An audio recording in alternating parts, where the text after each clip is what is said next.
Saludar al presidente de la Confederación Canaria de Empresarios, Pedro Ortega. Muy buenos días. Buenos días. Bueno, que estamos en pleno debate sobre muchas cosas a las que ustedes seguro han asistido con gran atención, como eran las reivindicaciones que se planteaban el pasado 20 de abril. Entre ellas, tema de equilibrar la riqueza, el reparto de la riqueza en Canarias. No sé cuál es el planteamiento desde la Confederación Canaria de Empresarios. Bueno, nosotros, los empresarios de forma general y en la Confederación como representante de ellos, llevamos mucho tiempo analizando cómo tener un modelo económico sostenible. Un modelo económico en el que se genere más riqueza y empleo, un modelo económico en el que la agilidad de la administración permita que los proyectos salgan adelante, unas inversiones en las que podamos además acometer el avance en la sostenibilidad. Me refiero en este caso a la eficiencia energética, al autoconsumo, a la mejor eficiencia en la utilización de nuestros recursos hídricos, bien sea mediante la desalación, bien sea también mediante la recuperación del agua utilizada para regar, y también buscando, cómo no, que nuestros hoteles, que todos nuestras empresas den lo mejor de sí para los clientes. Y para eso hay que cometer inversiones, al mismo tiempo que también hay que formar a los recursos humanos y, cómo no, también hay que distribuir lo que se obtiene del ejercicio del negocio.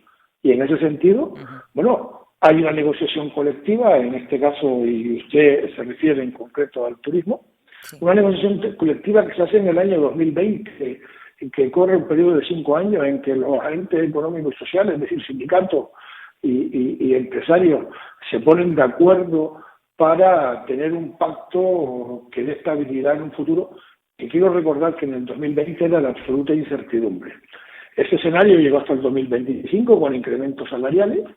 Es verdad que el 2023 ha sido un buen año, pero es verdad que un montón de empresas han hecho inversiones, como le he dicho, para ser más sostenibles y también para dar mejor servicio a los clientes.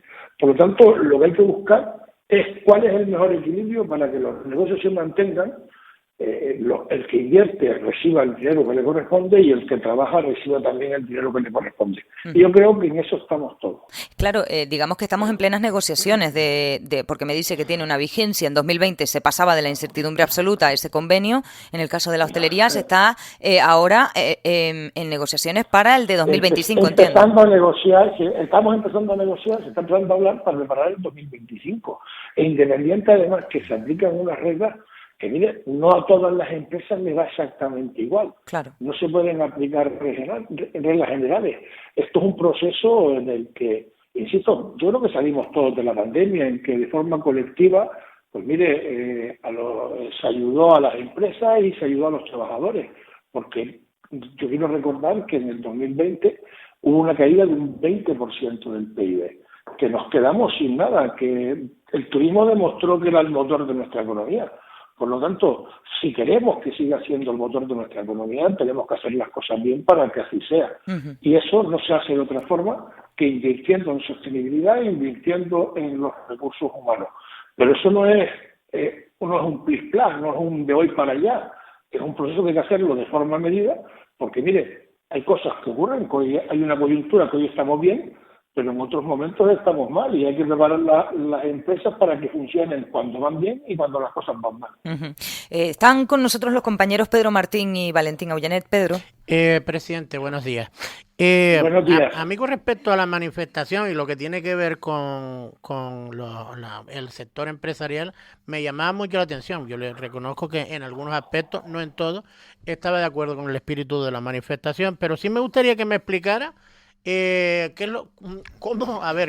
cómo escuchan ustedes o cómo ¿cómo le sienta cuando dicen que lo que hay que hacer es redistribuir un poco mejor los recursos que trae el turismo a Canarias? Y usted ahora relataba, por ejemplo, en pandemia, cuando prácticamente hubo turismo cero y portando unas pérdidas importantísimas en torno a, sobre todo a las empresas que bebían del turismo y vivían de todo, y todos vivíamos prácticamente de turismo. ¿Qué les diría? Bueno, sí, yo diría una cosa que está clara, y usted lo acaba de aludir. Un 40% del empleo viene directamente del turismo. Mire, hay quienes viven directamente, trabajan en el sector turístico, pero también hay agricultores que venden sus productos, o ganaderos que venden sus productos, o pescadores que venden sus productos al sector turístico, con lo cual también dependen de una forma importante del turismo. Y hay industriales que hacen lo mismo. Y hay transportistas que llevan los productos, transportistas que llevan a los turistas. Y además de eso, hay una serie de personas que dan servicios en zonas turísticas, en hostelería, en comercio, con lo cual aquí todos dependemos del turismo porque no obstante es el 35% de nuestro PIB. Por lo tanto, analizándolo desde ese punto de vista, lo que no podemos es matar a la gallina de los huevos de oro. Lo que tenemos que hacer es cuidarla y procurar que dure mucho tiempo y que reparta de la forma más eficiente. Pero eso fue lo que se hizo en el 2020 en la negociación colectiva y será lo que se hará en la próxima negociación colectiva, independiente de que pueda haber en casos especiales, pueda haber medidas especiales en empresas que les vaya bien y hayan tomado sus medidas. Yo lo que digo es que aquí hay que tener cordura, y usted decía que con respecto a la manifestación a la que hace referencia, que hubo un momento determinado en el que se oyó de todo. Y esa manifestación valía para todo, para manifestar un descontento general. Pero mire, la economía canaria va bien, está yendo bien. Canarias está tirando de la economía a pesar de ser la que más sufrió. Y lo que apuntan es que para los próximos años Canarias crecerá mejor, crecerá más que lo que crecerá España y lo que crecerá Europa. Pero eso sí, se crecerá con una desaceleración, se está ralentizando la economía, porque hay una crisis geopolítica mundial, porque hay un precio del dinero que está marcando el poder adquisitivo de los que nos visitan, y no sabemos qué efecto, qué impacto va a tener en el futuro. Por lo tanto, yo creo que les diría que en este momento cordura y que arrimemos todos el hombro y que nos sentemos a hablar para además buscar sobre qué cosas concretas debemos trabajar y quitar lo que es la paja, lo que es el ruido que no nos permite avanzar. Valentín. Sí, señor Ortega, buenos días. Usted Buenos días. fue consejero de Economía en el gobierno de Canarias en la anterior legislatura, no, en la anterior, ¿no? En el 2015. La primera etapa de Bonanza. 2019, exacto.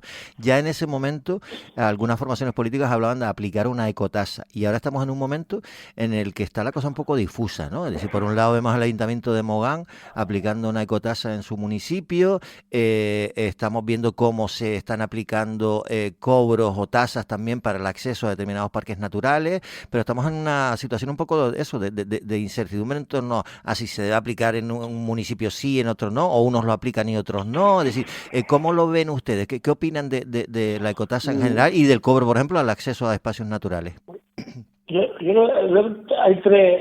Hay una cuestión que nosotros hemos manifestado y de activismo y se la entregamos a todos los partidos políticos en enero del 2023 cuando nos visitaban para las elecciones del año pasado. Y en ese documento nosotros decíamos claramente que pedíamos una reducción fiscal.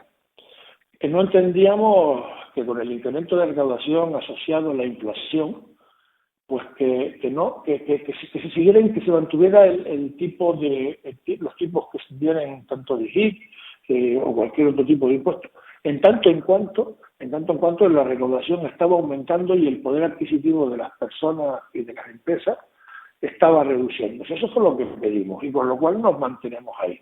Nosotros creemos que lo que se debe ser es más eficiente en el control del gasto público, que se deben utilizar mejor los recursos que se obtienen. Miren, desde el periodo de 2019 al 2023, el gasto turístico se ha incrementado en un 20% y la entrada de turistas ha crecido un 6%. Eso significa que se ha recaudado mucho más dinero porque ha aumentado el gasto, es decir, la base imponible sobre la que se calcula el impuesto ha aumentado. Es decir, hay más recaudación. ¿Para qué queremos más recaudación? ¿Por qué no trabajamos primero en la eficiencia del uso de esos recursos? Eso es lo que entendemos nosotros.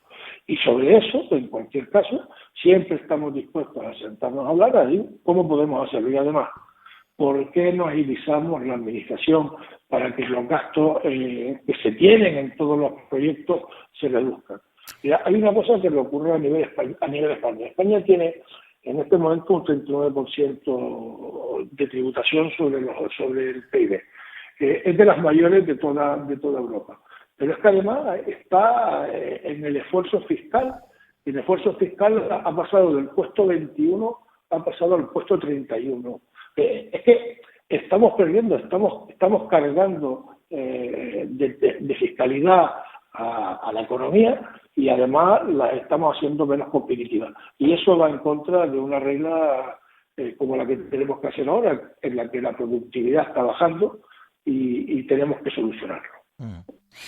Yo sí le quería preguntar por un asunto que por cierto, ustedes pueden ampliar en lancelotdigital.com. Según datos del Instituto Nacional de Estadística, el empleo público ha ganado peso frente al privado. Casi el 20% del empleo de Canarias es público, es decir, 1 de cada 5 trabajadores trabajan para la administración pública. ¿Cuál es la lectura que hace de esto? Que algo está fallando. No podemos verlo de otra manera, que algo está fallando. Si aumenta más tanto empleo público y el empleo privado no aumenta, pues hay que hacérselo mirar. Mira, el último dato del paro, además, pasa una cosa, nos ha enseñado una cosa. Han aumentado aumentó el último mes, aumentó el número de personas afiliadas y aumenta porque aumentan los autónomos, pero bajan los trabajadores por cuenta ajena.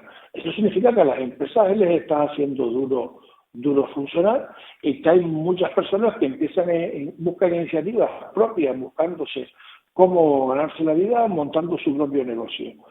Pues mire, si aumenta el empleo público y disminuye el empleo por cuenta ajena, algo está fallando. Perdón, ahora te dejo, Pedro. Bueno, me ha hablado del tema convenios colectivos. Acabamos de dejar atrás las reivindicaciones sindicales del 1 de mayo y una de ellas, la más importante, era menor jornada sin merma salarial. Esto, para los sindicatos no es digamos, lo que ellos querían, lo que propone el gobierno estatal, que es 37,5 horas semanales. Creo que, si no me equivoco, pedían 35 horas. Bueno, y el gobierno estatal considera que es un punto intermedio entre las reclamaciones, sin merma salarial, un punto intermedio. ¿Usted cómo ve esto como solución a algunos de los problemas que podemos tener los trabajadores? Vamos a ver qué ha pasado en este tiempo. Pues mira, han subido los salarios, ha subido el salario mínimo interprofesional y han subido, por tanto, la escala salarial, han subido los costes laborales, han subido las cargas a las empresas en cotizaciones, con lo cual el coste laboral ha subido mucho. Al mismo tiempo que ocurre eso, miren, la productividad en España ha bajado mucho y en Canarias ha bajado más todavía. Es decir, cada persona está generando, es menos productiva. Pero es que además el absentismo ha aumentado de una forma desmedida.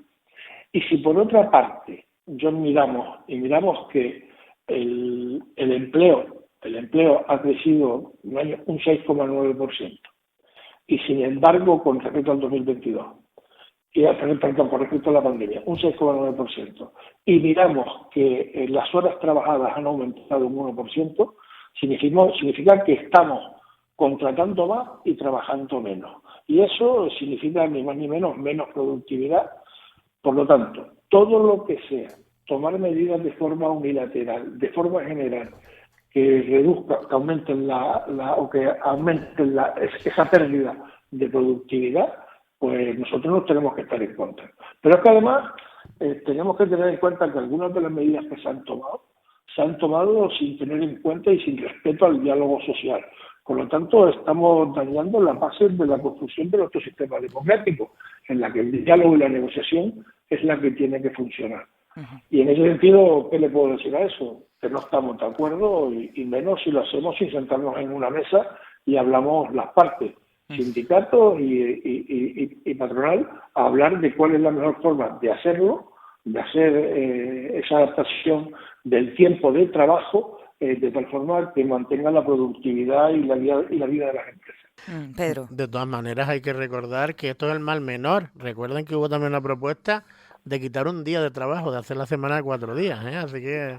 Pero entiendo yo que repartiendo las horas, sí, ¿no? pero bajando restantes. también las horas, Bajando también las horas. Lo que no podemos hacer es que lanzando un globo sonda a la mayor, después que nos quedemos a un cuarto de esa posición, estemos satisfechos. Creo que no. Y además, insisto, hay una esencia primero que todo, y es el respeto al diálogo social. Presidente, ahora sí, yo lo decía como, ¿sabes? Para como completar dato. un poco la Sí, pregunta y la respuesta. Le he entendido. Me gustaría preguntarle bueno, directamente, ¿le parece que la vivienda vacacional es el responsable de la falta de vivienda en Canarias?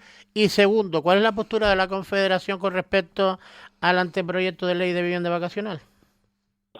Le respondo a la última pregunta en primer lugar. Nosotros estamos en este momento recibiendo las alegaciones a este proyecto de decreto ley y las estamos gestionando para trasladarlas en fecha, que es hasta el 9 de mayo es la fecha en la que se pueden alegar, en la que intentaremos transmitir la postura más homogénea posible que responda a lo que opinan los diferentes sectores con respecto a esta ley. Por lo tanto, al día de hoy no tenemos una postura firme, sino esperamos a que sean todas las sectoriales las que den sus aportaciones. Y con respecto a lo que usted me dice de la culpabilidad de la vivienda vacacional, mire, aquí hay un problema y eso está claro, y para eso se ha sacado antes que este proyecto de ley y un decreto de vivienda, y es que en Canarias no se construye vivienda de uso protegido, no se construyen viviendas sociales desde hace mucho tiempo, y se construyen, y si se construyen, lo hacen en menor cuantía de la que es necesaria. Esa es una cuestión, por lo tanto ahí tenemos un primer problema. Si no se construye vivienda pública, pues ahí tenemos un agujero. Segundo agujero, la Ley Estatal de Arrendamiento Urbano está estableciendo diferentes problemas para que los propietarios se sientan cómodos alquilando sus viviendas. Por lo tanto, hay quien decide, que prefiere más no alquilar que tenerla alquilada por miedo a los diferentes problemas que se encuentran de una forma u otra o que conocen por conocido. Y en tercer lugar está la vivienda vacacional, que también evidentemente está ocupando residencias que podían haber sido utilizadas para residencias. Pero mire, son tres factores que inciden en un mismo problema, la falta de vivienda vacacional. Y ahora si nos vamos al suelo, ayer salió un artículo en la prensa que venía de trabajo de una consultora de Corporación 5, donde decía que en Canarias hay más de 23.000 hectáreas urbanizables y urbanas, de las cuales si las convirtiéramos en casas, hay 6.000 hectáreas disponibles para construir viviendas, y decían en ese estudio que eso daría para construir 330.000 viviendas de unos 90 metros cuadrados y en viviendas en edificios de 2 pisos. Eso es lo que dice el estudio. Dicho esto, el Banco de España dice que hasta el 2031 hacen falta unas 110.000 viviendas en Canarias. Por lo cual, en este momento hay suelo, hay capital privado dispuesto a invertir.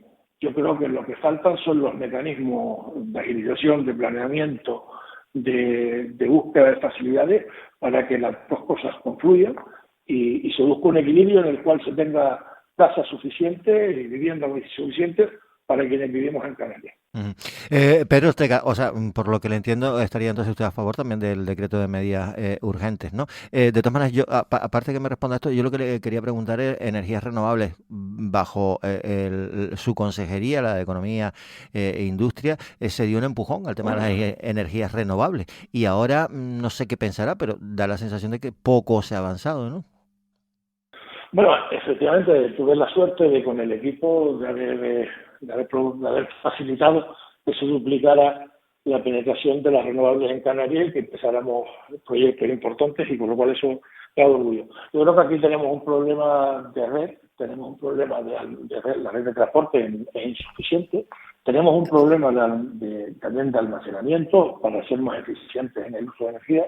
Tengamos en cuenta que la penetración de renovables en territorios pequeños y aislados es más complicada que en el territorio continental, por lo tanto debemos tener sistemas de almacenamiento, y luego también tenemos que abandonar esa cierta contradicción que tenemos como sociedad, en la que estamos diciendo de forma continua que queremos energías renovables, que no queremos combatir el cambio climático, que no queremos que desaparezca la capa de ozono, todo lo que decimos, y luego decimos también que no queremos aerogeneradores, no queremos placas fotovoltaicas, no queremos más. Eso tenemos que resolverlo, porque eso no conduce a buen sitio.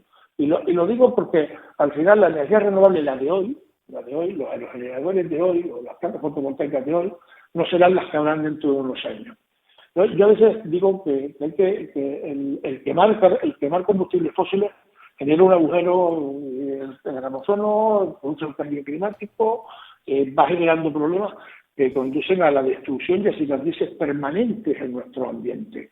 Por lo tanto, esas cicatrices permanentes, contra esas son contra las que tenemos que luchar. Y a veces peleamos contra la cicatriz temporal, un aerogenerador. Yo comparo a veces los aerogeneradores con los molinos de vientos de Don Quijote, que existían antes, y que los veíamos en el paisaje y formaban parte del paisaje. En la medida que esos molinos no hacen falta, que está la energía eléctrica, pues desaparecieron y quedan como recuerdo de la historia. Hoy lo que tenemos de aerogeneradores, estoy seguro que no será la energía renovable que tendremos dentro de 25 años, pero hoy, para hacer una transición energética, para conseguir un mundo mejor y un mundo sostenible, una economía sostenible, tenemos que avanzar en la energía renovable y tenemos que abandonar esa contradicción que tenemos en una parte de la sociedad. Bueno, pues con eso nos vamos a quedar porque no tenemos tiempo para más, pero le agradecemos estos minutos en la radio. Pedro Ortega, presidente de la Confederación Canaria de Empresarios. Muchas gracias, buen día. Muchas gracias a ustedes por contar conmigo. Gracias.